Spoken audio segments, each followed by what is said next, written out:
رحمن يا رحمن ساعدني يا رحمن اشرح صدري قرآن املأ قلبي إذا جاءوها وفتحت أبوابها وقال لهم خزنتها سلام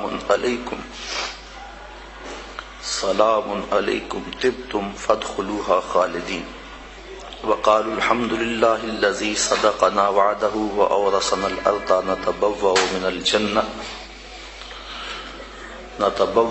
الجنة حيث نشاء فنعم أجر العاملين وترى الملائكة حافين من حول العرش يسبحون بحمد ربهم وقضي بينهم بالحق وقيل الحمد لله رب العالمين صدق الله مولانا العظيم وصدق رسوله النبي الكريم الرؤوف الرحيم اللهم نور قلوبنا بالقرآن وزين أخلاقنا بالقرآن وادخلنا الجنة بالقرآن ونجنا من النار بالقرآن قال الله تعالى وتبارك في شان حبيبه مخبرا وآمرا إن الله وملائكته يصلون على النبي يا أيها الذين آمنوا صلوا عليه وسلموا تسليما الصلاة والسلام عليك يا رسول الله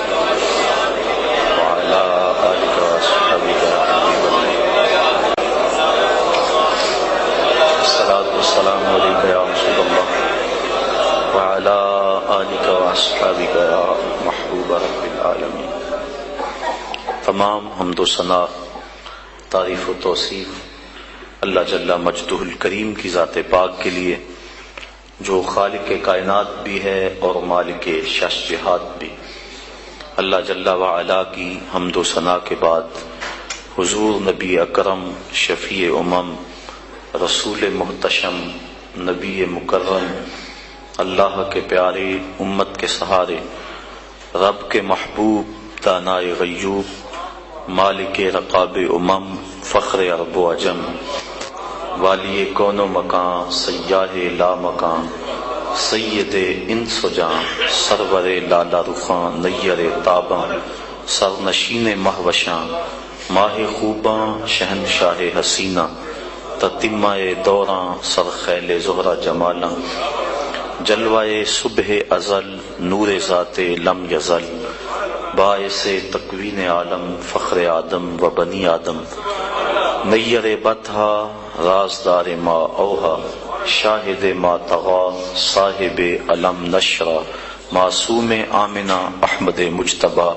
حضرت محمد مصطفیٰ صلی اللہ علیہ وسلم کے حضور ناز میں اپنی محبتوں کا نیاز پیش کرنے کے بعد واجب الاحترام ذوی الاحتشام برادران اسلام السلام علیکم ورحمۃ اللہ وبرکاتہ۔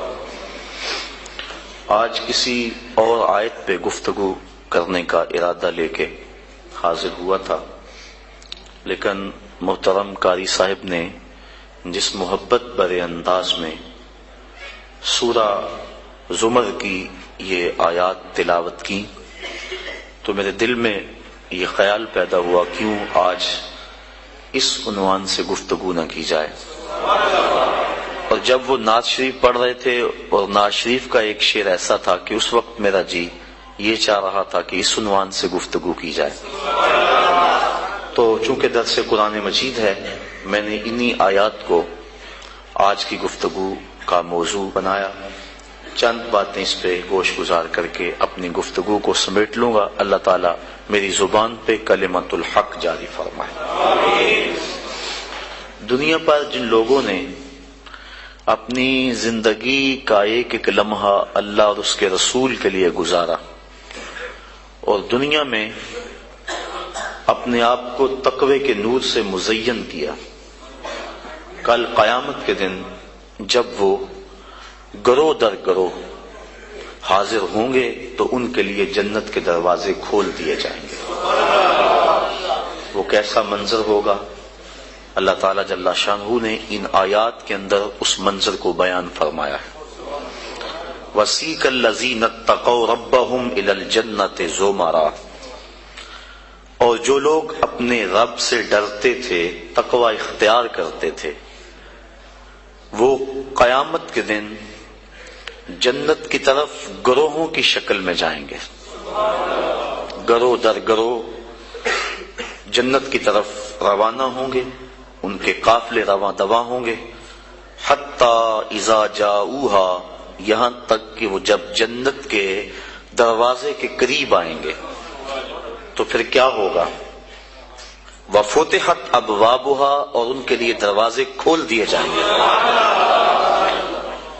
اور دروازے کھول کے ان کو داخلے کی اجازت ہوگی، بس نہیں، وَقَالَ لَهُمْ خَزَنَتُهَا، سلام، جو داروغہ جنت ہوگا وہ ان کو کہے گا تم پر سلامتیاں نازل ہوں، ان کو سلامی دے گا، سلام علیکم طبتم، تمہارے اوپر سلامتیاں ہو، تم نے زندگی خوب اچھے انداز سے گزاری، طبتم، تم خوب رہے، اچھی زندگی تم نے گزاری، فادخلوها خالدین، اب آ جاؤ اس جنت میں ہمیشہ رہنے کے لیے، وقالوا الحمد للہ الذی صدقنا وعدہ، اور یہ جنتی جب جنت کی نعمتوں کو دیکھیں گے اور اس میں داخل ہوں گے تو کیا کہیں گے؟ اللہ اکبر، کہیں گے سب خوبیاں اللہ کے لیے جس نے اپنا وعدہ پورا کر دکھایا، جس نے جو وعدہ دیا تھا وہ پورا کر دکھایا، وَأَوْرَثَنَا الْأَرْضَ، اور ہمیں اس زمین کا وارث بنایا، نَتَبَوَّأُ مِنَ الْجَنَّةِ، ہم جنت میں رہیں، حیث نشاء، جہاں ہم چاہیں، فَنِعْمَ أَجْرُ الْعَامِلِينَ، تو کیا ہی اچھا ثواب کام کرنے والوں کا ہے، عمل کرنے والوں کا کتنا اچھا ثواب ہے کہ اللہ کی رحمتیں ان کو نصیب ہوں گی۔ وَتَرَى الْمَلَائِكَةَ حَافِينَ مِنْ حَوْلِ الْعَرْشِ، اور اے مخاطب تو دیکھے گا فرشتوں کو کہ وہ عرش الہی کے آس پاس حلقہ بنائے بیٹھے ہیں، یہ منظر بھی تیری آنکھیں دیکھیں گی، کیا کرتے ہیں؟ یسبحون بحمد ربہم، وہ اپنے رب کی تعریف کے ساتھ اس کی پاکی بولتے ہیں، وَقُضِیَ بَیْنَهُم بِالْحَقِّ، اور لوگوں میں سچا فیصلہ فرما دیا گیا، وَقِیلَ الْحَمْدُ لِلَّهِ رَبِّ الْعَالَمِینَ، اور کہا جائے گا سب خوبیاں اللہ کے لیے جو تمام جہانوں کا پالنے والا ہے، رب ہے۔ یہ تمام مضمون پر تو گفتگو ممکن نہیں اس تھوڑے وقت میں، دو ایک باتوں پہ گفتگو آپ کے گوش گزار کر کے اپنی معروضات کو، گفتگو کو سمیٹوں گا۔ وَسِیقَ الَّذِینَ اتَّقَوْا رَبَّهُمْ، اور وہ لوگ جو اپنے رب سے ڈرتے تھے، جنہوں نے تقوی اختیار کیا، ان کو چلایا جائے گا، اِلَى الْجَنَّةِ زُمَرًا، جنت کی طرف گروہ در گروہ، وہ گروہوں کی شکل میں جنت میں جائیں گے، چونکہ تقوی کی بنیاد پہ جو دوستیاں ہوں گی وہ قیامت کے دن قائم رہیں گی۔ قرآن مجید میں اللہ تعالیٰ جل شانہ نے ارشاد فرمایا کہ گوڑے یار، خلیل کہتے ہیں جگری یار کو، گوڑے یار کو، گوڑے یار قیامت کے دن ایک دوسرے کے دشمن بن جائیں گے، الا المتقین، لیکن جن کی دوستی تقوی کی بنیاد پر ہوگی وہ قیامت کے دن بھی قائم رہیں گے۔ اس لیے تقوی کی بنیاد پر قائم ہونے والی دوستی جب قائم رہے گی تو وہ یار کٹھے جنت میں جائیں گے، اور اس مضمون کو یہاں بیان فرمایا گیا۔ زمرہ، گروہ در گروہ، ٹولیوں کی شکل میں، اللہ اکبر، کیسی یہ ٹولیاں ہوں گی؟ اہل محبت کی ٹولیاں ہوں گی، پیار والوں کی ٹولیاں ہوں گی، الفت والوں کی ٹولیاں ہوں گی، اللہ اکبر، حتی اذا جاؤہا وفتحت ابوابہا، اور یہ ٹولیوں کی شکل میں جنت میں جا رہے ہوں گے، جنت کے دروازے ان کے لیے کھول دیے گئے ہوں گے، اور جو داروغہ جنت ہے وہ ان کو سلامی پیش کرے گا، سلام علیکم، تمہارے اوپر سلامتیاں نازل ہوں، کس بات پہ؟ تم نے زندگی اچھے انداز سے گزاری، اللہ، فادخلوها خالدین، اب اس میں رہو اور ہمیشہ رہو، تمہیں یہاں سے نہیں نکالا جائے گا۔ تو زندگی اللہ کی رضا کے لیے جس شخص نے اچھے انداز میں گزار دی، دنیا پر گو مشکلات اس نے سہی، لیکن قیامت میں اللہ پورا پورا صلہ عطا فرمائے گا۔ حضور نبی رحمت صلی اللہ علیہ وسلم نے ارشاد فرمایا 4 اشخاص ایسے ہیں جن کو جنت میں جانے سے کوئی چیز نہیں روک سکتی، اور فرمایا اگر لوگوں کے سست پڑ جانے کا اندیشہ نہ ہو تو اے عمر میں تجھ کو کہوں کہ یہ بات گلی اور بازاروں میں لوگوں کو بتا دو۔ اور پھر حضور نے ان 4 اشخاص کا تذکرہ کیا۔ ایک وہ شخص جو والدین کے ساتھ حسن سلوک کرتا ہے، دوسرا وہ شخص جس کی اولاد زیادہ ہے ذرائع آمدنی تھوڑے ہیں لیکن وہ اپنی اولاد کے پیٹ میں لقمہ حرام نہیں جانے دیتا۔ جب ذرائع آمدنی زیادہ ہوں اور پھر حرام سے بچنا یہ بھی بہت بڑی سعادت ہے، لیکن جب ذرائع آمدنی بھی تھوڑے ہوں اور اولاد بھی زیادہ ہو تو پھر حرام سے بچنا یہ بڑا مشکل اور آزمائش کا مرحلہ ہوتا ہے۔ تو جو اس موقع میں رزق حرام سے بچا، قیامت کے دن حضور کے فرمان کے مطابق جنت میں جانے سے اسے کوئی شے نہیں روک سکتی۔ اور ہم صحابہ کی زندگیاں دیکھ لیں، فجر کی نماز ہوتی ہے، ایک صحابی جلدی سے اٹھ کے چلے جاتے ہیں۔ ایک دن آقا کریم نے پوچھا کہ ابو درداء کیا بات ہے؟ تو حضرت ابو درداء نے عرض کی حضور آپ جانتے ہیں آج کل مدینے میں کھجوریں پکنے کا موسم ہے اور سحری کے وقت ٹھنڈی ہوائیں مدینے کی سرزمین کو سلام کرنے بھی آتی۔ میرے ہمسائے کے صحن میں ایک اونچا لمبا درخت ہے کھجور کا جس کا جھکاؤ میرے گھر کی سمت ہے، اور جب ہوا چلتی ہے تو اس سے کھجوریں ٹوٹ کے میرے ویڑے میں گر پڑتی ہیں۔ میں جلدی جلدی اس لیے چلا جاتا ہوں کہ بچوں کے اٹھنے سے قبل وہ کھجوریں اٹھا کے ان کے گھر میں پھینک دو، کہیں ایسا نہ ہو کہ میرا بچہ کوئی کھجور اٹھا کے اپنے منہ میں ڈال لے۔ یہ صحابہ کا مزاج۔ اور ہماری سڑک سے گنے کی ٹرالی گزر کر تو دیکھیں، ہم بچے کو شاباش دیتے ہیں کہ بڑا دلیر نکلا ہے۔ جس کو آج آپ حوصلہ افزائی کر رہے ہیں کل بڑا ہو کے ڈاکو بنے گا، کل بڑا ہو کے راہزن اور لٹیرا بنے گا۔ اولاد کی تربیت کے باب میں یہ بات ہے کہ اگر وہ گناہ کا ارتکاب بچپن میں بھی کرتے ہیں تو ان کی وہاں حوصلہ شکنی کی جائے تاکہ ان کے دل میں گناہ سے نفرت پیدا ہو جائے۔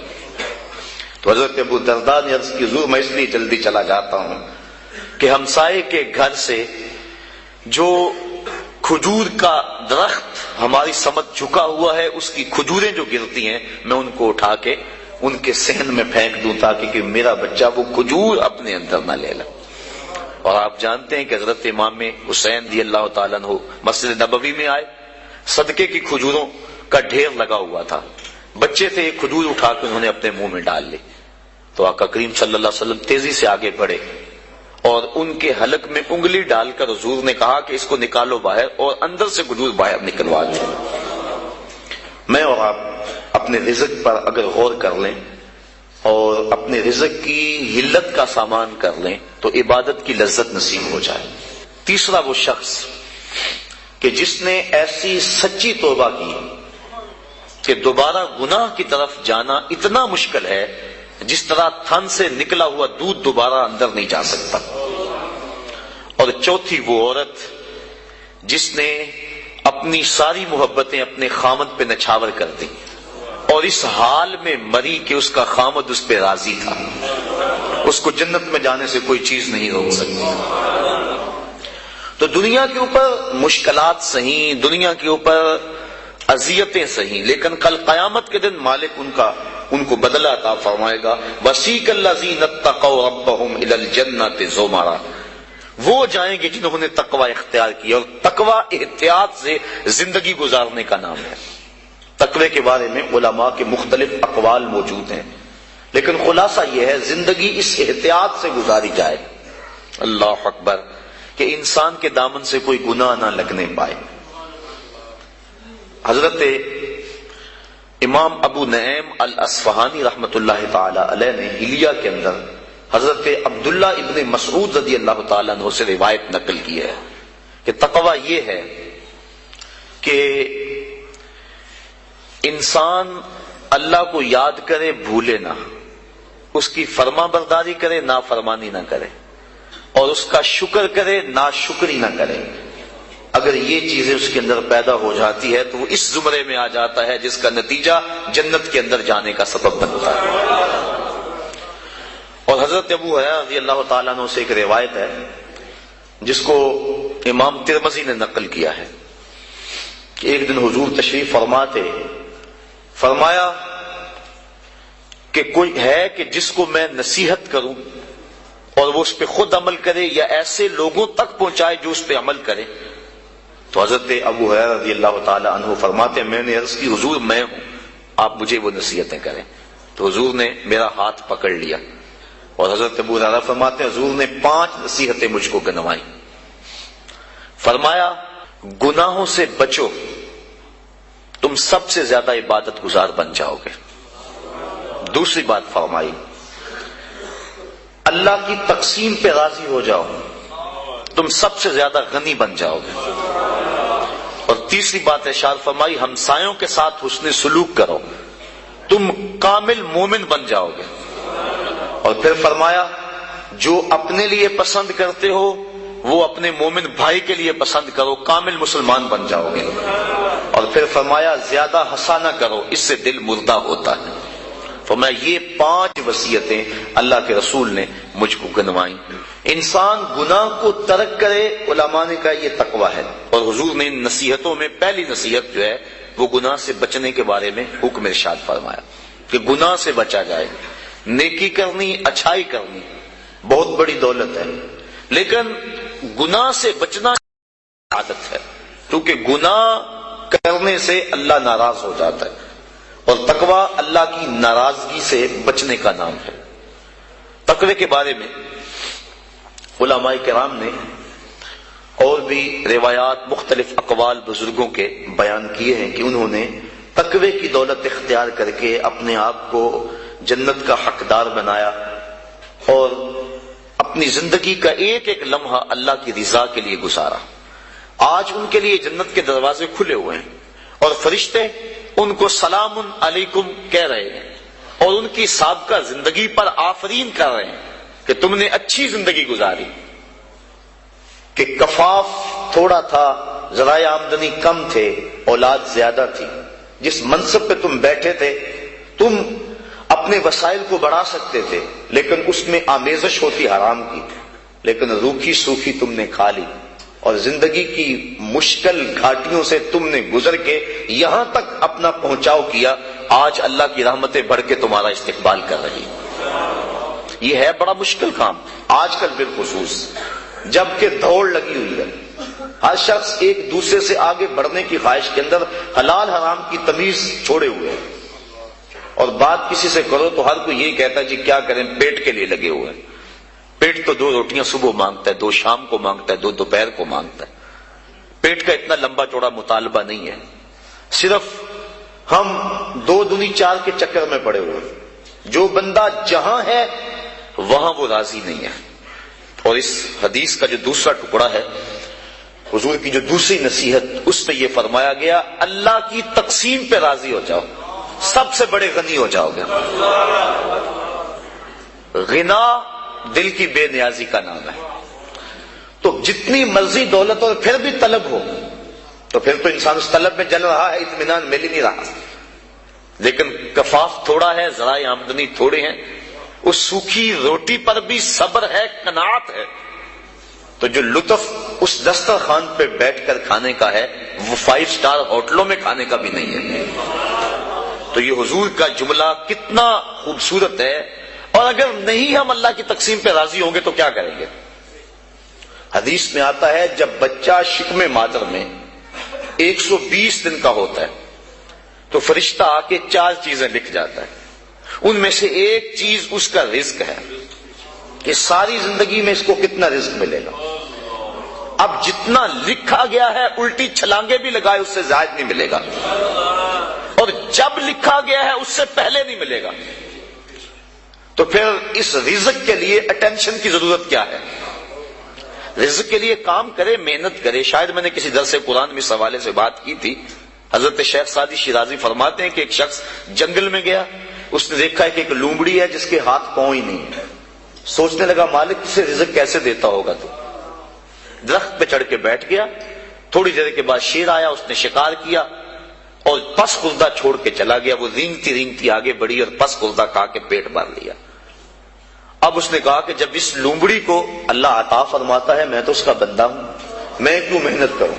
اس نے محنت چھوڑ دی.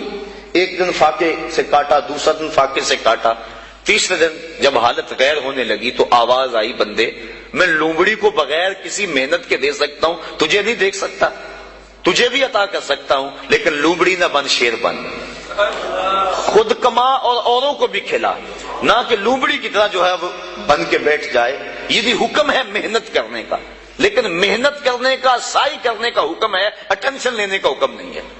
ہماری ذمہ داری نہیں، ہمارا کام ہے کام پہ چلے جانا. دیکھو نا، آپ کسی فیکٹری میں کام کرتے ہیں، 8 گھنٹے کی ڈیوٹی ہے وہاں کام کی، تو آپ مزدوری کرتے ہیں یا کوئی کام کرتا ہے، مالک بیل دے کے آپ کو بلا لیتا ہے دفتر میں، 2 گھنٹے وہاں بٹھائے رکھتا ہے. آپ کو پریشانی ہونی چاہیے کہ وہاں کام جو ہے وہ نہیں ہو رہا. آپ کو کیا غرض؟ جس نے کام پہ لگایا اس نے بلایا. مجھے تو مہینے کے بعد پوری تنخواہ ملے گی چاہے 7 دن بٹھائے رکھے. تو اٹینشن نہیں ہوتی کہ 8 گھنٹے میرے پورے ہونے ہیں. جس رب نے رزق لکھا ہے وہ کہتا ہے چھوڑ کاروبار، حیا علی الصلاۃ، حیا علی الفلاح، آجا اب میری چوکھٹ پہ آجا، رات پڑ گئی اب سو جا، اب کام نہ کر. جس نے لکھا ہے، جس نے کام پہ لگایا ہے، وہ کہتا ہے اب جمعے کی اذان ہو گئی ہے، اب کاروبار واضح البیع، اب چھوڑ دے کاروبار. تو اب جس نے کام پہ لگایا وہی تو بلا رہا ہے، اور ہم کہتے ہیں تیرے بلانے پہ نہیں آئیں گے. تو مالک بلائے اور بندہ دفتر میں نہ جائے تو وہ فیکٹری سے نکالے گا کہ نہیں؟ یا حالات کشیدہ ہو جائیں گے کہ نہیں؟ اٹینشن بنے گی کہ نہیں؟ تو اگر آسودہ رہنا ہے، فیکٹری میں کام بھی کرنا ہے، تو پھر مالک سے بنا کے رکھنی ہوگی نا. اگر رزق اس کا کھانا ہے اور اس کی نہیں ماننی تو پھر اٹینشن تو ہوگی.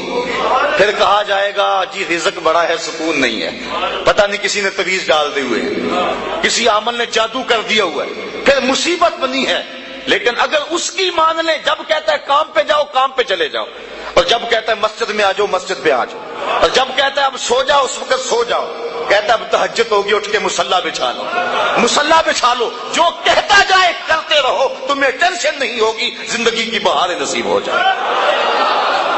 حضور نے ارشاد فرمایا اللہ کی تقسیم پہ راضی ہو جاؤ، اللہ کی تقسیم پہ راضی ہو جاؤ، تم غنی بن جاؤ گے، تم گداگر نہیں رہو گے، تم گداگر نہیں رہو گے، غنی بن جاؤ گے. کروڑ پتی ہو کر بھی کمینے نہیں ہوگے، تمہاری جیب میں کچھ بھی نہیں ہوگا، لیکن غنا کی سلطنت کے بادشاہ ہوگے. اس کی تقسیم پہ راضی ہو جاؤ. اور مجھے واصف علی واصف کا اچانک جملہ یاد آ گیا. اس نے بڑی خوبصورت ایک بات کہی. اس نے کہا اللہ اور اپنی رضا میں فرق کا نام غم ہے. اللہ کی رضا میں اور اپنی رضا میں فرق کا نام غم ہے. جو اللہ کی رضا ہے بندہ کہتا ہے نہیں یہ نہیں صحیح، تو غم بن گیا. تو جب بندہ اللہ کی رضا میں اپنی رضا گم کر لے تو پھر غم نہیں رہتا. جے سونا میرے دکھ وچ راضی تے میں سکھ نو چلے ڈاواں، پھر وہ اس حال کے اندر راضی ہو جاتا ہے. ان دکھوں کے اندر اسے لذت آتی ہے. وہ کہتا ہے میرا مالک مجھے یہاں رکھنا چاہتا ہے، میں آگے کیوں جاؤں. تو جہاں مالک کی مرضی ہے بندہ وہاں رہتا ہے. تو آج ہر بندہ ٹینشن میں، ہر بندہ مشکلات میں ہے، ہر بندہ بھاگ رہا ہے، محنت کر رہا ہے. میں اس محنت کا انکار نہیں کرتا، یہ بات ذہن میں رکھیں. شریعت میں اس کا انکار نہیں کیا، انسان کو سعی کرنے کا حکم دیا ہے. لیکن اس کے لیے ہمیں ٹینشن لینے کی ضرورت کیا ہے؟ جس طرح بندے کو موت تلاش کرتی ہے، روایات میں آتا ہے اس طرح بندے کو رزق تلاش کر لیتا ہے. تو جو رزق قسمت میں لکھا ہوا ہے وہ بندے کو مل کے رہے گا. شیخ سعدی شیرازی فرماتے ہیں ایک بندے نے ایسی ہی کوئی روایات سنی، کہنے لگا جب میں محنت ہی نہیں کروں گا تو مجھے کیسے ملے گا. اس نے سب کچھ چھوڑ چھاڑ دیا اور ایک غار میں جا کے بیٹھ گیا. اور غار بھی کوئی تاریخ تھی، وہاں کسی کا گزر بھی نہیں تھا. 2 4 5 دن گزر گیا تاکہ بے ہوشی پڑنے لگی. ایک قافلہ وہاں سے گزرا، غار میں انہوں نے جھانکا، دیکھا کہ ایک انسان ہے اور ادم ہویا ہے. انہوں نے جا کے دیکھا، غور کیا یہ تو بھوک سے مر رہا ہے. انہوں نے کھانا لا کے اس کے سامنے رکھا، اس نے انکار کر دیا. اس نے کہا جب میں کچھ نہیں کروں گا تو وہ کیسے دے گا. انہوں نے کھانا بھی پیش کیا، اس نے انکار کر دیا. وہ بولنے کی سکت بھی نہیں ہے. یہ سمجھے کہ بیچارہ بہت زیادہ بیمار ہے اور یہ کھانا کھانے کی سکت بھی نہیں ہے، کوئی نرم چیز بناؤ اس کے لیے، کوئی دلیا وغیرہ، کوئی ایسی چیز اس کے لیے انہوں نے تیار کی وہاں قافلے والوں نے، اور جا کے اس کو پیش کی، اس نے پھر بھی سر پھیر دیا، کہا بیچارہ اتنا مجبور ہے اسے یہ بھی نہیں کھایا جاتا۔ انہوں نے زبردستی جو وہ چمچ میں ڈال کے اس کے منہ کے قریب کی، اس نے دانت بند کر لیے زور سے، کہ جب میں ہی نہیں کچھ کروں گا تو کیسے میرے مقدر کا میرے پیٹ میں پہنچے گا، یہ دل میں تھا، اور زور سے دانت بند کر دیے۔ شیخ سعدی شیرازی فرماتے ہیں کہ انہوں نے چمچی کے ایک کونے کو نا اس کے دانت میں جہاں سوراخ ملا وہاں ڈال کر تو زور سے انہوں نے کھولا منہ کو اور اندر حلوہ ڈالا، اور جب منہ کے اندر حلوہ گیا تو اس کو ہنسی آ گئی، کہا مالک جو میرے مقدر کا ہے وہ مجھے مل کے رہے۔ تو یہ کہاوتیں بزرگوں نے جو بیان کی ہیں ہماری زندگی کو آسودہ بنانے کے لیے کی ہیں۔ ہم اپنے مقدر میں جو پاتے ہیں، میرے مقدر میں یا آپ کے مقدر میں جو لکھا ہوا ہے، یہ پکی بات ہے، اس سے زائد تو نہیں مل سکتا۔ اب اس کو حاصل کرنے کے لیے ہم حرام ذرائع کیوں اختیار کریں؟ ہم کام پہ جائیں درود پڑھتے ہوئے، ہم کام پہ جا رہے ہیں، کہاں سے آئے گا، کیا ہوگا، کیا اس کی ٹینشن کیا؟ ہم کام پہ جا رہے ہیں اور نبی پہ درود پڑھ رہے ہیں، بس ہم کام پہ جا رہے ہیں استغفر اللہ پڑھ رہے ہیں، اللہ رزق دے گا۔ سورہ نوح اٹھا کے دیکھیے، فَقُلْتُ اسْتَغْفِرُوا رَبَّكُمْ إِنَّهُ كَانَ غَفَّارًا۔ تو میں نے کہا اپنے رب سے معافی مانگو، استغفار کرو، بے شک وہ معاف فرمانے والا ہے۔ پھر کیا ہوگا؟ یرسل السماء علیکم مدرارا، وہ آسمان سے موسلادھار بارش بھیجے گا۔ وَيُمْدِدْكُمْ بِأَمْوَالٍ وَبَنِينَ، تم کو مال بھی دے گا، بیٹے بھی دے گا۔ وَيَجْعَلْ لَكُمْ جَنَّاتٍ، اور وہ تمہارے لیے جنتیں اور باغ بنا دے گا۔ وَيَجْعَلْ لَكُمْ أَنْهَارًا، اور تمہارے لیے نہریں جاری کر دے گا۔ اللہ اکبر۔ مَا لَكُمْ لَا تَرْجُونَ لِلَّهِ وَقَارًا، آگے فرمایا کیا ہو گیا تمہاری نظر میں اللہ کا وقار نہیں رہا؟ یعنی جس سے مانگنا ہے اس سے مانگ نہیں رہے، اور جو دیتا نہیں اس کے سامنے ہاتھ پھیلا رہے ہو۔ جب سحری کا وقت ہوتا ہے نا، سحری کا وقت، تو اللہ کی رحمتیں قریب آ جاتی ہیں۔ حدیث میں آتا ہے، آواز آتی ہے، حل میں مسترزقن، کوئی رزق مانگنے والا ہے میں اس کی جھولی بھر دوں۔ حل میں مستغفرن، کوئی بخشش مانگنے والا ہے میں اس کے گناہ معاف کر دوں۔ تو اس وقت اللہ کی رحمتیں آواز دے رہی ہوتی ہیں کہ کوئی رزق مانگنے والا ہو تو میں اس کی جھولی بھر دوں، میں اس کی جھولی بھر دوں۔ اور پھر کیا ہوتا ہے؟ جب وہ کہہ رہا ہوتا ہے اس وقت ہم سو رہے ہوتے ہیں۔ جب آواز آ رہی ہوتی ہے، تمہیں ٹینشن ہے، بیٹی کی شادی کرنی ہے، مسئلہ ہے، جہیز نہ دیا تو بیٹی کو تانے ملیں گے، مسئلے تو ہیں اس دور میں، اس کا انکار تو نہیں ہے، دن رات جو دوڑ لگی ہے اس کے سبب بھی ہیں۔ ہم جانتے ہیں کہ بھائی فیکٹری میں اوور ٹائم کیوں لگا رہے ہیں، انہیں پتا ہے کہ میں نے اپنی بہن کے ہاتھ پیلے کرنے ہیں، اور ہمارا معاشرہ جو ہے قرآن کو چھوڑ کے جہنم بنا ہوا ہے۔ آج بیٹے والا مطالبہ کرتا ہے کہ جو ہے مجھے یہ دیا جائے، مصیبت تو بنی ہوئی ہے، لیکن اب کیا کیا جائے، اس کے لیے ٹینشن موجود ہے، لیکن ہم ذرائع استعمال کرتے ہیں، اس کے لیے محنت کرتے ہیں، کوشش کرتے ہیں، لیکن جو دینے والا ہے جب وہ پکار رہا ہے اس وقت کیوں سوئے ہوئے ہیں؟ وہ کہتا ہے کوئی رزق مانگنے والا ہے تو جھولی پھیلائے، میں اس کی جھولیاں بھر دوں گا۔ اللہ اکبر۔ تو اللہ کے حضور جب بندہ طلب کرتا ہے تو اللہ تعالیٰ بندوں کے اٹھے ہوئے ہاتھوں میں اپنی رحمتوں کی برسات کر دیتا ہے۔ تو بات کہاں سے کہاں نکل گئی کہ انسان کو اگر اللہ کی تقسیم پہ رضا نصیب ہو جائے تو پھر وہ سب سے بڑا، حضور نے فرمایا، غنی بن جائے گا، اس کے لیے زندگی کی مشکل ختم ہو جائے گی۔ ورنہ کروڑوں اربوں کھربوں روپے بھی ہوں لیکن اس کو تسکین قلب نصیب نہیں ہوگی، اور جب بندہ اللہ کی رضا پہ راضی ہوگا بس اس کو زندگی میں بہاریں نصیب ہو جائیں گی۔ میں اچھی طرح جانتا ہوں ایک شخص کو، ہمارا پیر بھائی بھی ہے، وہ بہت اعلیٰ عہدے پہ براجمان تھا وہ، لیکن اس محکمے میں حالات ایسے تھے، وہ ایسے چکر میں آ گیا کہ اس کو وہ کام چھوڑنا پڑا۔ اب وہ لوہے کی ڈھلائی والی بھٹی پہ کام کرتا ہے اور تقریباً 20-25 کلومیٹر کے قریب فاصلہ ہے جو سائیکل پہ آتا جاتا ہے۔ تو میں نے ایک دن اسے پوچھا، میں نے کہا کہ اچھی ٹھاٹ باٹ کی نوکری تھی اور آپ نے چھوڑ کے اس کو اختیار کر لیا، اب صبح جاتے ہو، آج کل سردیاں بھی ہیں، نہر کا کنارہ ہے جہاں چل کے اسے جانا پڑتا ہے تو مشکل تو بڑی ہوتی ہوگی۔ کہنے لگا اس میں اللہ نے میرے لیے لذتیں ہی بڑی رکھ دی، اور اللہ تعالیٰ اس کو زندگی عطا فرمائے۔ انسان جب اللہ کی رضا کے لیے کسی کام کا آغاز کرتا ہے اور گناہ کو چھوڑتا ہے، اللہ اس کے نیک کام کے اندر برکت ڈال دیتا ہے۔ کثرت اور چیز ہے، برکت اور چیز ہے۔ بہت سارے لوگ ہیں کثرت رکھتے ہیں لیکن برکت نہیں رکھتے، اور بہت سارے لوگ ہیں برکت کی دولت سے مالا مال ہیں، اور برکت تھوڑے میں پڑ جائے تو برکت جب مالک ڈال دے تو پھر بندے کے لیے پریشانی ختم ہو جاتی ہے۔ اور آج ہمارے کٹھن حالات پیدا ہوئے، یہ کیوں ہوئے ہیں؟ اس کی ایک اور وجہ ہے جو آپ کے سامنے عرض کرنا چاہتا ہوں۔ امام خبیری نے اس روایت کو نقل کیا، حضور فرمایا سیاتی زمان علی امتی یفرون من العلماء والفقہاء فیبتلیہم بثلاث، میری امت پہ ایک وقت آئے گا کہ لوگ علماء اور فقہاء کی صحبت سے دور بھاگنا شروع ہو جائیں گے۔ فَيَبْتَلِيهِمْ بِثَلَاثٍ، تو اللہ تعالیٰ ان کو 3 طرح سے آزمائے گا۔ جب لوگوں کی حالت یہ ہوگی کہ اچھے لوگوں کی سنگت صحبت اختیار کرنا چھوڑ دیں گے، 3 آزمائشیں ان پہ نازل ہوں گی۔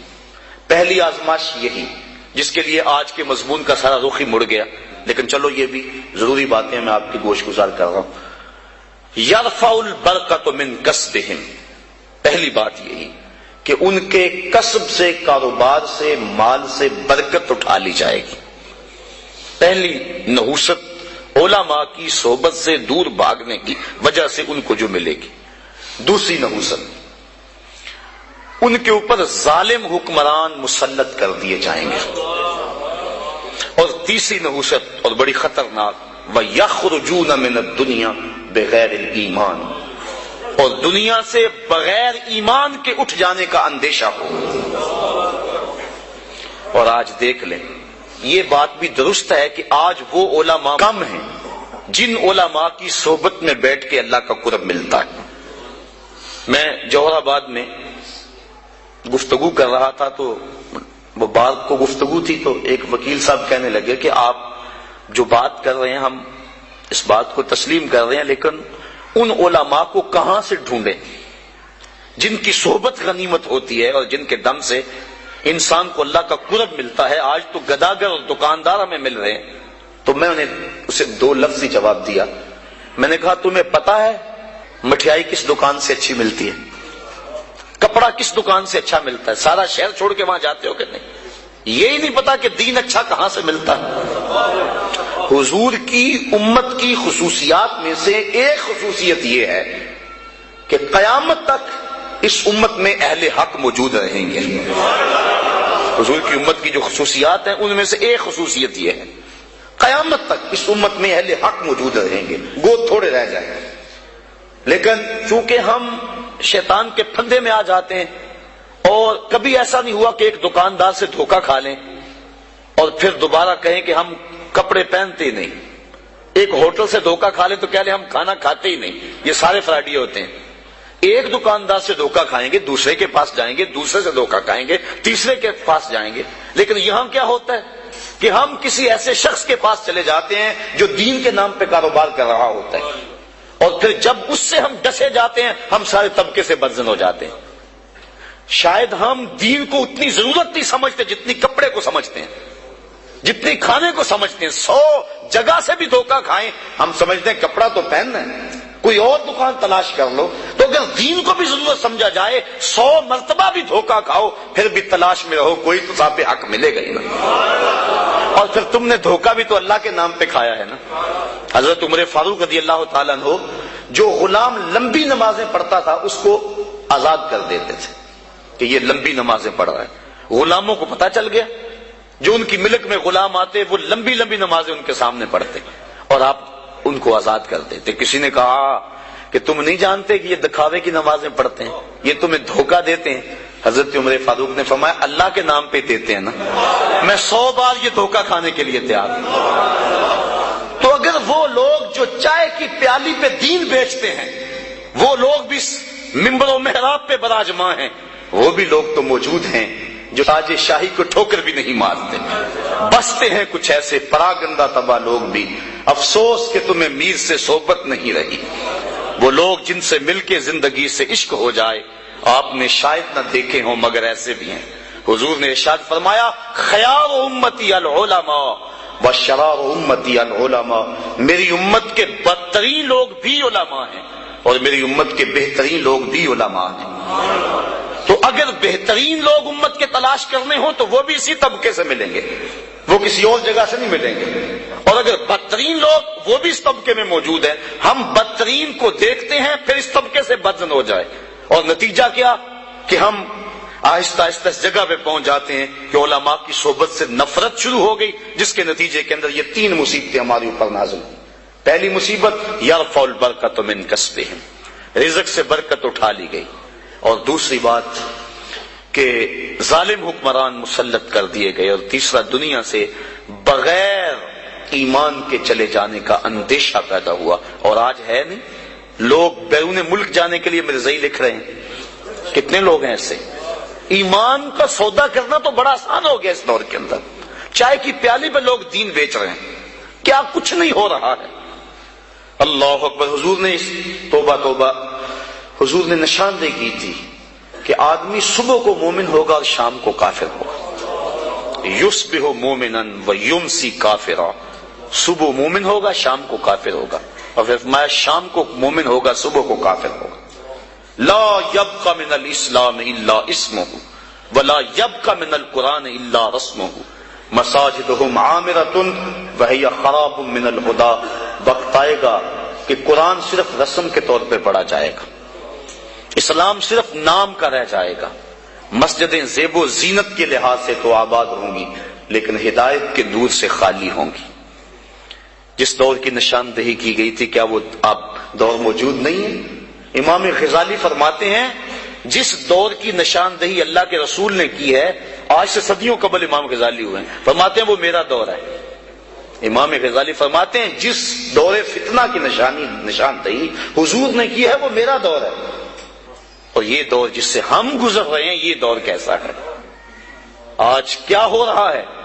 حدود اللہ کو پامال نہیں کیا جا رہا، اسمبلیوں کے گنڈے اور بدماش اللہ کی حدود کو توڑ نہیں رہے، ان کو کون روکنے والا ہے؟ نہ ممبر سے آواز اٹھ رہی ہے نہ محراب سے آواز اٹھ رہی ہے، حجرہ نشین بھی تسبیح پھیر رہے ہیں۔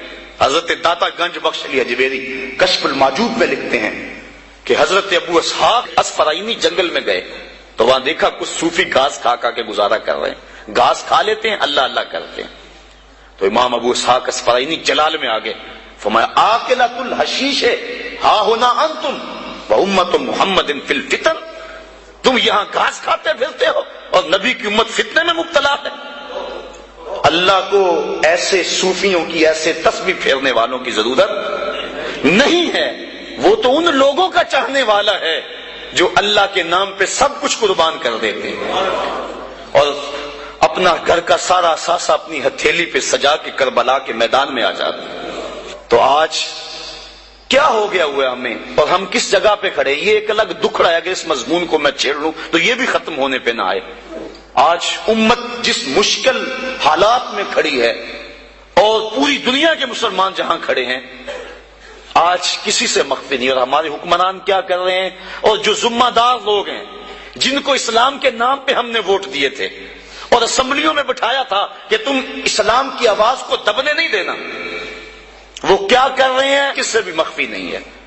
الفاظ کے پردے میں جن سے مخاطب ہوں وہ جان گئے ہوں گے کیوں نام لیا جائے۔ سب کو پتا ہے کہ آج کیا ہو رہا ہے اور کیسی سودے بازی ہو رہی ہے، اور لوگ دین کو بیچ رہے ہیں، سرے ممبر بیچ رہے ہیں، اپنا دین ایمان بیچا جا رہا ہے۔ تو یہ قرب قیامت کی نشانیاں ہیں۔ تو آج وہی بچے گا جو اللہ کی کتاب قرآن مجید کے ساتھ لگ جائے گا۔ اچھے لوگ تلاش کرے، ضرورت ہے ہماری تلاش کرنا۔ اگر اچھے لوگ کم ہو گئے تو ہم کہتے ہیں چلو نہیں تو نہ صحیح، یہ ہم کیسے کہہ سکتے ہیں جبکہ ہماری ضرورت ہے؟ ہم جگہ جگہ سے ڈنک کھائیں، جگہ جگہ سے ڈسے جائیں، ان اچھے لوگوں تک پہنچنے کی کوشش کریں۔ یہ دنیا چکی ہے اور اس کے دو پڑوں کے نیچے جو بھی آ گیا وہ کچلا جائے گا، بچے گا وہی جو کلی کے ساتھ لگ کے رہے گا۔ تو ہم نے اس کلی کو تلاش کرنا ہے، وہ کہاں ہے؟ ہم کہتے ہیں کوئی بات نہیں، ہم کیا کریں جی؟ نہیں، قیامت کے دن کاروبار کا پتہ ہے ہمیں، کہاں نفع ہے کہاں نقصان ہے، کہاں سودا دینا ہے کہاں نہیں دینا ہے، کہاں کس منڈی سے 2 نمبر مال ملتا ہے، کہاں سے 1 نمبر مال ملتا ہے، ہمیں سب پتا ہے۔ دنیا کا سارا شعور اور فہم و ادراک ہم رکھتے ہیں، اور یہاں آ کر ہم بولے بن جاتے ہیں جی ہمیں کیا کریں، ہمیں تو کوئی صحیح ملا ہی نہیں گا، تم ڈھونڈو تو صحیح۔ ایسے لوگوں کو تلاش تو کرو، در در کی خاک تو چھانو، ایک دن وہ ملیں گے جن کے ملنے سے زندگی پیاری لگنے لگ جائے گی، جن کی قربت میں بیٹھ کے اللہ یاد آئے گا، اور جن کی صحبت تمہیں مالک کے قریب کر دے گی اور تم گناہوں سے خود بخود نفرت کرنے لگ جاؤ۔ تو ایسے لوگوں کو تلاش کریں، ایسے لوگوں کی قربت میں بیٹھیں۔ تو مضمون اور سمجھ چلا گیا، اور یہ باتیں ضروری بھی تھیں۔ بہرحال وسیق الذین اتقوا ربهم الی الجنۃ زمرا، وہ لوگ جنہوں نے تقوی اختیار کیا وہ جنت کی طرف جو ہے وہ گروہوں کی شکل میں جائیں گے۔ یہ کون لوگ؟ جنہوں نے تقوی اختیار کیا۔ اللہ اکبر۔ اور تقوی کیا ہے؟ گناہوں سے قلبی نفرت کا نام ہے۔ حضرت شیخ جہانگیر سمنانی رحمت اللہ تعالی علیہ فرماتے ہیں، آپ فرماتے ہیں تقوی یہ ہے کہ نیکی کرنے کے باوجود بھی ڈرتا رہے، پتہ نہیں میری نیکی بھی قبول ہوئی ہے کہ نہیں، یہ تقوی ہے۔ حضرت علی المرتضیٰ فرماتے ہیں اپنی عبادات پر اعتماد نہ کرنا تقوی ہے۔ اور حضرت عمر فاروق کا عمل ہمارے سامنے موجود ہے کہ عید کے دن رو رہے تھے، چھوٹی عید کے دن۔ اس نے پوچھا آج تو ہر کوئی خوش ہے اور آپ رو رہے ہیں؟ کہا مجھے نہیں پتا کہ میرے روزے قبول ہوئے ہیں یا کہ نہیں، اگر قبول ہوئے تو پھر میرے لیے خوشی کی بات، اور اگر قبول نہیں ہوئے تو میرے منہ پہ مارے گئے، اس لیے میں چونکہ قطعاً جانتا نہیں اس لیے رو رہا ہوں کہ پتہ نہیں میں کن لوگوں میں سے ہوں۔ حضرت بایزید بستامی سے کسی بڑھیا نے پوچھا تھا، حضرت ایک مسئلہ تو بتاؤ۔ پوچھا کیا؟ کہا میرے گدھے کی دم اچھی ہے یا آپ کی داڑھی اچھی ہے؟ آئے مجھے کوئی یہ مسئلہ پوچھ کے تو دیکھے پھر جائے کہاں۔ بایزید بستامی سے بڑھیا نے پوچھا آپ کی داڑھی اچھی یا میرے گدھے کی دم اچھی؟ ناراض نہیں ہوئے، بگڑے نہیں، آنکھوں سے آنسو ڈھلنے لگے۔ کہا تیرے سوال کا جواب فی الحال میرے پاس نہیں ہے، جب میں مر جاؤں گا تو پھر میرے پاس جواب ہوگا، پھر تو مجھے کیسے مل پائے گی۔ بایزید بستامی کا انتقال ہو گیا، بڑھیا کے خواب میں آئے۔ کہا حضرت میرا سوال اسی جگہ پہ کھڑا ہے۔ کہا اللہ کا شکر ہے میری داڑھی تیرے گدھے کی دم سے ہزاروں درجے بہتر ہے، چونکہ میرا خاتمہ ایمان پہ ہو گیا۔ تو جب تک یقین نہیں ہو جاتا کہ میں کن لوگوں میں ہوں اتنی دیر تک یہ ظاہر انسان کا اندر بے چین رہتا ہے۔ بڑے سخت معاملے ہیں آخرت کے۔ آج ہمیں نعت خواں بھی کہہ رہے ہیں کہ مجھے دیکھ کے جہنم کو پسینہ آئے، یہ تو منہ میں طوطی بولتا ہے، جو مرضی کہتا پھرے۔ یہ تو کل قیامت کے دن پتا چلے گا کہ پسینہ کس کو آتا ہے۔ رسول کریم بھی جس جہنم سے پناہ مانگے۔ کبھی جنت کا تمسخر اڑایا جاتا ہے، ہورے تو کیڑی جنت کا کرنا ہے تذکرہ، اسی جنت کا جس کو رسول اللہ ہاتھ اٹھا کے مانگتے رہے، اسی جنت کا تذکرہ کر رہے ہیں جس کے لیے حضور کا اشتیاق تھا، اسی جنت کی آرزو کر رہے ہیں جس کے لیے حضور نے فرمایا جب اللہ سے مانگو تو جنت فردوس مانگو۔ تو آج دلیری دی جا رہی ہے، آج پیر بیعت کرنے کے بعد جنت کا پرمٹ دے دیتا ہے۔ آؤ میں پیروں کے پیر کی کہانی سناؤں آپ کو۔ حضرت شیخ سعدی شیرازی فرماتے ہیں کہ ایک بندہ مطاف میں کنکروں کے اوپر پیشانی رکھ کے زاروں کے تار ہو رہا ہے، اور کیا کہتا ہے، اے اللہ مجھے معاف کر دے، نہیں تو قیامت کے دن اندھا اٹھانا، میں تیرا کیا تیرے بندوں کا سامنا بھی نہیں کر سکتا۔ اتنے درد سے روتا ہے کہ لوگ اپنی دعائیں چھوڑ کے اس کے لیے دعا کرتے ہیں۔ جن لوگوں نے حج کیا یا عمرہ کیا انہیں اس کا تجربہ ہوگا۔ کچھ لوگ اتنے درد سے روتے ہیں کہ بندہ اپنی دعائیں بھول کے ان کے لیے لگ جاتا ہے۔ مجھے تو جس سال جانا نصیب ہوا تھا تو ان دنوں کے اندر فلسطین کی جنگ پورے زور پہ تھی، اور کعبۃ اللہ کی غربی دیوار کے ساتھ فلسطین کے مرد و زن لپٹ کے رویا کرتے تھے، اور جب وہاں ہمارا چکر آتا تھا تو اس وقت طوطے اڑ جاتے اور اپنی دعائیں بھول جاتی، اور اللہ کی بارگاہ میں عرض کرتے مالک فلسطین کو آزادی دے دے۔ یہ کسی کا باپ اس کے سامنے کٹا ہوگا، کسی کی گود سے اس کا لال چھین کر قتل کیا ہوگا، کسی کا بھائی اس کے سامنے ذبح کیا ہوگا، یہ اللہ کی باندیاں اور اللہ کے بندے اللہ کے حضور دکھڑا سنا رہے ہیں۔ تو انسان اپنی دعائیں چھوڑ کے ان کے لیے دعائیں کرنے لگ جاتا۔ فلسطین کی آزادی کے لیے دل تڑپتا، پھر کشمیر کی طرف، آذربائیجان کی طرف، کابل و قندھار کی طرف، دشت لیلا کی طرف، اور قلعہ جنگی اور تورا بورا کی طرف، اور موصل و تقریب کی طرف، اور کوفہ و بغداد کی طرف انسان کا دل جاتا کہ وہاں کیا کچھ ہو رہا ہے، اور انسان اپنی دعائیں چھوڑ کے امت کے لیے رونے لگ جاتا ہے۔ تو وہ اتنے درد سے روتا ہے کہ لوگ اپنی دعائیں چھوڑ کے اس کے لیے کہتے ہیں یا اللہ اس بیچارے کو معاف کر دے. ایک بندہ تو چھوڑ چھاڑ کے کھڑا ہی اس کے سامنے قریب کھڑا ہو گیا اور کہتا ہے مالک اسے معاف کر دے، مالک اسے معاف کر دے. کافی دیر کے بعد وہ شخص جو روتا تھا اٹھ کے جانے لگا. اس کو تجسس تھا کہ میں دیکھوں تو صحیح یہ کون ہے اور اس کو تسلی بھی دوں کہ اللہ بڑا کریم ہے، تجھے معاف کر دے گا. جب اس نے جھک کے جھانک کر دیکھنا چاہا تو چیخیں نکل گئیں. کیوں کہ فائزہ ہوا شیخ جیلانی، یہ زاروں کے تار رونے والا وقت کا غوث شیخ عبد القادر جیلانی. حضرت سری سختی رضی اللہ تعالیٰ عنہ نے جنید بغدادی کو بلایا. حضرت جنید بغدادی کہ وہ ماموں بھی لگتے ہیں رشتے میں اور پیر بھی لگتے ہیں. یہ پیر مرید کی کہانی سنا رہا. آج کا پیر تو گارنٹی دے رہا ہے نا، اللہ اکبر. حضور تو حضرت ربیہ کو بھی جنت کی بشارت دیں اور ساتھ کہیں کثرت سجود سے میری مدد کرنا. اور پیر کہتا تجھے پرواہ ہی نہیں ہے. آؤ پیر مرید کی کہانی سنا رہا ہوں. حضرت جنید بغدادی فرماتے ہیں میرے ماموں نے تنہائی میں مجھے بلایا اور مجھے وصیتیں کی. جب ایک وصیت کی تو میرے پاؤں تلے سے زمین نکل گئی. کہنے لگے بیٹا جب میں مر جاؤں تو میری قبر بغداد سے باہر بنانا. میں نے پوچھا حضور کیوں؟ فرمانے لگے میری بدعمالیوں کی وجہ سے کہیں بغداد کی مٹی میری لاش کو قبول کرنے سے انکار نہ کر دیں اور میں لوگوں کے سامنے رسوا نہ ہو جاؤں.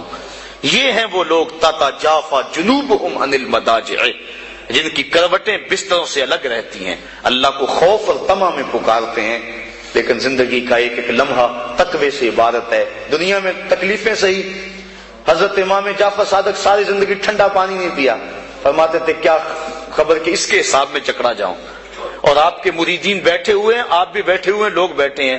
کہا یار آج ایک دوسرے سے وعدہ نہ کر لیں. کہا کیا؟ کہا ہم میں سے جو بھی جنت میں جائے وہ دوسروں کو ساتھ لے کے جائے.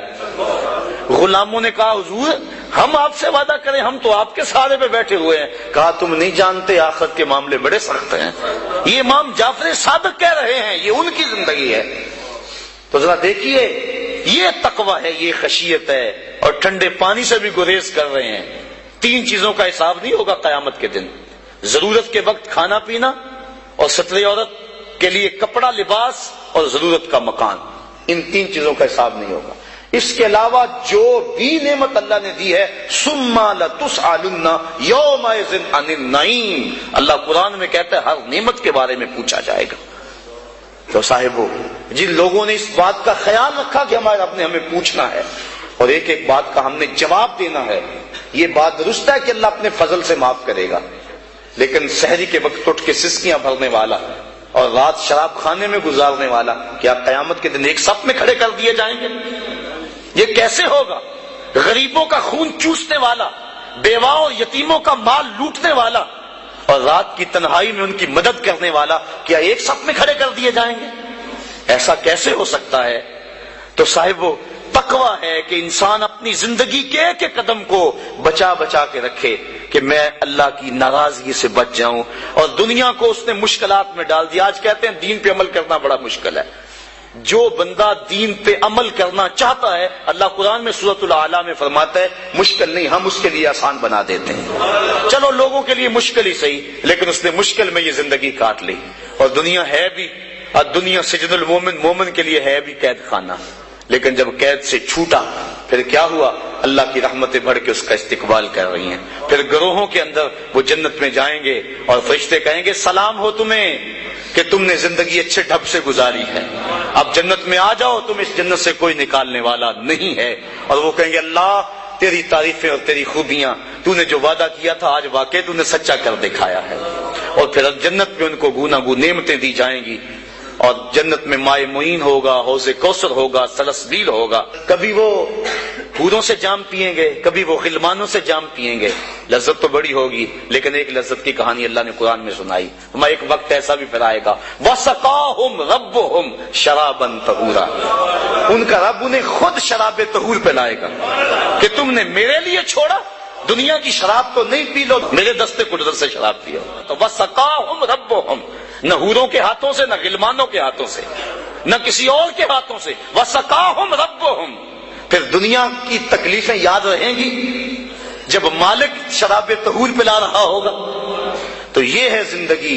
اپنی زندگی کو اس ڈھب سے گزاریں کہ آخرت کی زندگی بہتر ہو جائے جو نہ ختم ہونے والی ہے. کار ما آخر شدو آخر زما کار نشد مشتخا کے ما غبارے کوچائے یار نشد و آخر دعوانا ان الحمدللہ رب العالمین.